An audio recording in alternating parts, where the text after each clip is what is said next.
Mauvaise nouvelle pour Akon et sa ville futuriste, Akon City, considérée comme un scandale.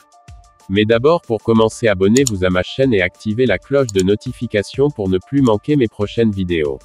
C'est parti. Un unique bloc de béton émerge dans un champ au Sénégal, marquant l'emplacement où le chanteur Akon avait posé la première pierre de sa métropole de 6 milliards de dollars il y a 4 ans.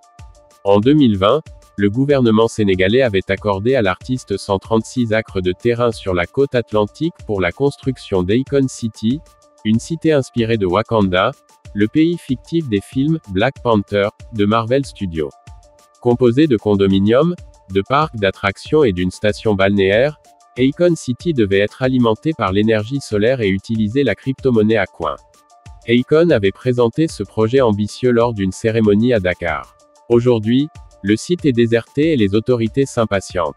SAPCO Sénégal, l'entité gouvernementale chargée de développer les zones côtières et touristiques, a sommé Akon de commencer les travaux sous peine de récupérer 90% du terrain accordé, selon Serigne Mboup, directeur général de SAPCO Sénégal. Cette notification a été envoyée après qu'Akon a manqué plusieurs paiements, selon des sources proches du dossier, citées par le site Bloomberg. En plus des appartements de luxe et de la station balnéaire, Akon avait également prévu des hôpitaux, un poste de police et une université équipée de technologies de pointe. En 2020, il avait affirmé que la ville serait respectueuse de l'environnement et que les résidents utiliseraient la crypto-monnaie Aquin, lancée cette même année. Cependant, l'Aquin, introduite en novembre 2020, n'est presque plus échangée aujourd'hui, sa valeur ayant fortement chuté.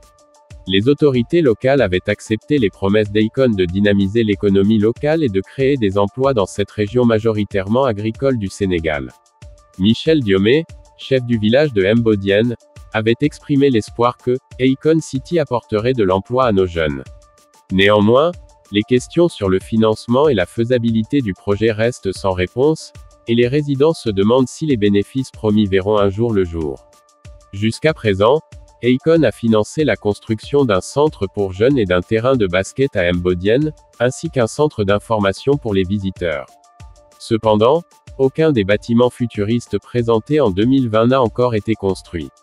Le député Bara Gueye a qualifié Akon City de « scandale » et a demandé au gouvernement de résilier le contrat avec Akon.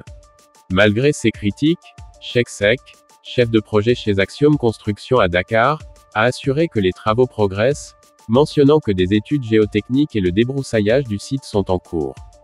Akon est attendu à Dakar dans les semaines à venir pour rassurer les partenaires sur la viabilité du projet. Autrefois optimiste, Michel Diomé a déclaré que ses espoirs pour Akon City s'amenuisent. Nous attendons toujours. Si cette vidéo t'a plu, prends une seconde pour partager et pour me laisser un pouce bleu. À bientôt.